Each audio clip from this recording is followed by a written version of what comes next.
So, you see, Doc, sure, they may have found me in the end, but did I ever really find myself? Listen, Nemo, I'm really disappointed in you. Oh no, why? Because that joke was cod-awful. A real pile of carp. I thought you were supposed to be a clownfish. All right, good session today. See you next week, buddy. Thanks for ending it on a good joke. But I wasn't joking.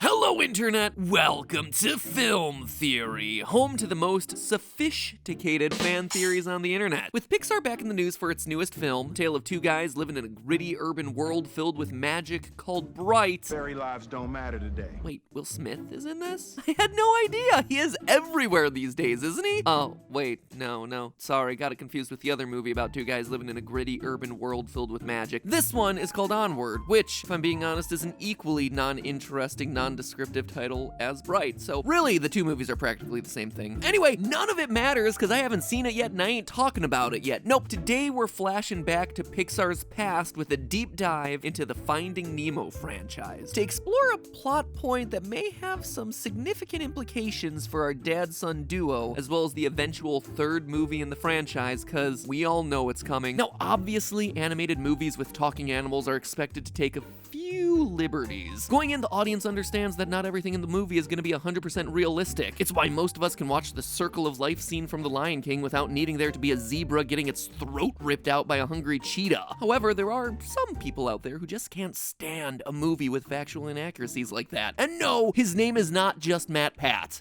Or at least, I'm not alone. Case in point, the director of Finding Nemo, Andrew Stanton, who's been very vocal about his need for scientific accuracy in the Finding Nemo movies. When he watched The Lion King, it rubbed him the wrong way, so when developing Finding Nemo, Stanton very intentionally sought to present the animal kingdom with truth, even when that truth was unfair or brutal. Stanton explains, quote, "Nemo is working with the real world, the real predatory world, and was definitely a response to The Lion King. I liked working with the limitations of the rules of nature, as opposed to breaking the rules and saying everything's in it for the circle of life," end quote. As a result, the Nemo films are chock full of marine biology facts and truths. What you want to do is follow the EAC. That's East Australian Current. Yep, totally a real thing that exists and that fish use to migrate. Let's name the zones of the open sea. Epipelagic, mesopelagic, bathyol, abyssopelagic. The rest are too deep for you and me to see. Not just a catchy song, but also a nice way to remember the different zones of the ocean. I am a nice shark, not a mindless eating machine. Fish are friends, not food. Yep, even this is housed in some level of fact. There are certain species of shark that are able to survive on a mostly vegetarian diet. But just how truthful was Andrew willing to go? Because Nemo and Marlin are clownfish, and clownfish harbor themselves an interesting anatomical secret. You see, in the absence of a female in the colony, a male clownfish will become female. That's right, according to everything scientists currently know about clownfish, if Nemo's mom had truly been killed by a barracuda like we see in the opening of the movie, then Marlin, Nemo's dad, would have immediately begun the process of becoming a biological female. That's because clownfish are what's known as protandrous hermaphrodites, which means that they're born with immature reproductive organs. The male organs develop first, around the age of 2, and the female organs only develop later should the clownfish's colony need him to step up, because clownfish colonies have themselves only one female at a time, and she only mates with the dominant male. If and when the female dies, the dominant male then steps up and turns into the dominant female. But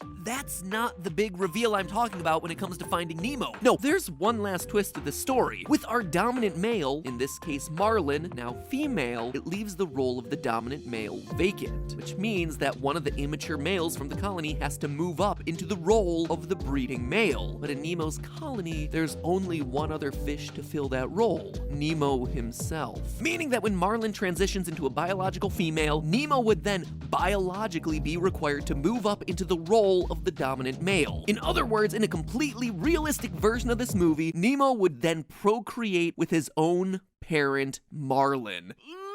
Yikes! I know our unofficial tagline is ruining your childhood, but seriously, this one is really gunning for that title. Now, in all seriousness, surely Disney doesn't intend for their animated family franchise to be interpreted this way, right? I mean, we see a whole lot of Marlin after his wife Coral dies, and everyone, including Marlin himself, only ever identify him as being male, without question. A year later, during the events of Finding Dory, Marlin is still being referred to as a he, and there's certainly no evidence that Marlin and Nemo are, taking a role in the anemone. In Finding Dory, the two of them still live alone without any signs of tiny clowns around. Sorry, tiny clowns led to a scary visual there. Tiny underwater clowns are the stuff of nightmares. Let me rephrase that. The two still live alone without any signs of tiny clownfish around. What was that you said, Andrew Stanton? I liked working with the limitations of the rules of nature as opposed to breaking the rules. Probably regret making that comment now, huh? Then again, Stanton very, very clearly did his research on clownfish. He sought to show the animal kingdom in a realistic light, and it appears everywhere you look. Coral and Marlin embody the typical clownfish family dynamic to a T. As the most dominant member of their schools, female clownfish are the ones who venture out of the anemone and defend their homes against predators, while male clownfish tend to the children and rarely stray far from the anemone. Coral, in true female clownfish fashion, does not back down from the barracuda and dies defending her eggs. Likewise, Marlin is nurturing and overcautious about straying too far from home. Clownfish are basically the only fish in the sea that don't get stung by an anemone, and the films are sure to toss that factoid in there too. Hey, guys, I was just...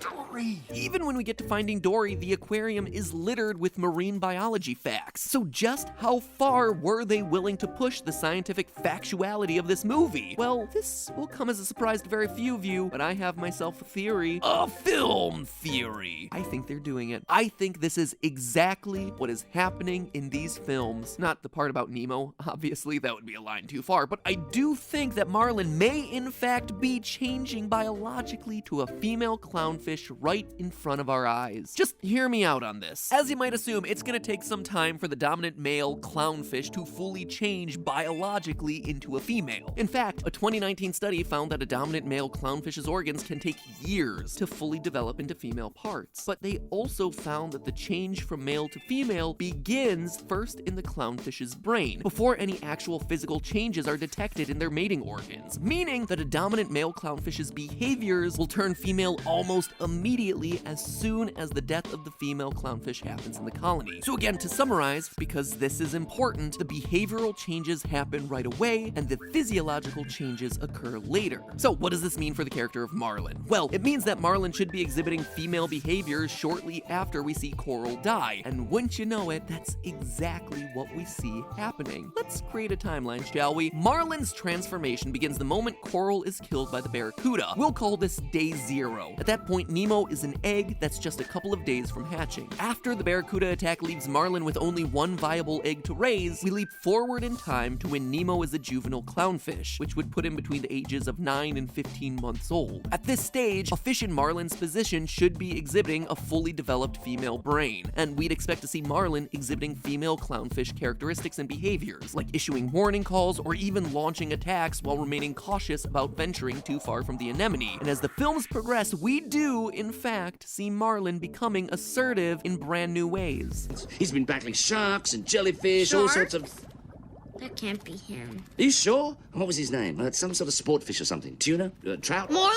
That's it! Marlin! The little clownfish from the reef. It's my dad! He took on a shark! I heard he took on 3. And Marlin certainly does remain cautious about venturing too far from the anemone, even throughout the course of Finding Dory, which occurs 1 year later. So this means at the conclusion of Finding Dory, we're roughly 2 years from day 0, approximately 9 to 15 months at the end of the first movie, plus 12 months in the second movie, or about 24 months total. Nemo is now 2 years old, and theoretically, Marlin has been undergoing this changing process for 2 years. Does this theory hold water based on the timeline of events? Yes. You see, the 2-year mark just so happens to be the pivotal point in time for both Nemo and Marlin. For Nemo, he's reached the end of his adolescence. Clownfish reach reproductive maturity at the 2-year mark. So Nemo is on the very cusp of this moment when Finding Dory concludes. This means that the next time we see Nemo, he's finally going to be able to step up into the role of the breeding male. But as we all know, it takes 2 to underwater tango, and at the 2-year mark, Marlin is still likely going through his transformation. In that 2019 study I referenced discussed earlier, researchers observed the changing clownfish for a 3-year period. When the study concluded after those 3 years, only 3 of the 17 males had fully completed the gonadal change to female. So all of this is to say, when Finding Dory concludes, we wouldn't expect clownfish in Nemo and Marlin's positions to be rubbing fins, but we would expect them to start the process in the near future. So this feels like a smart place for Disney to end its family-friendly franchise, because from here on out, things are gonna start to get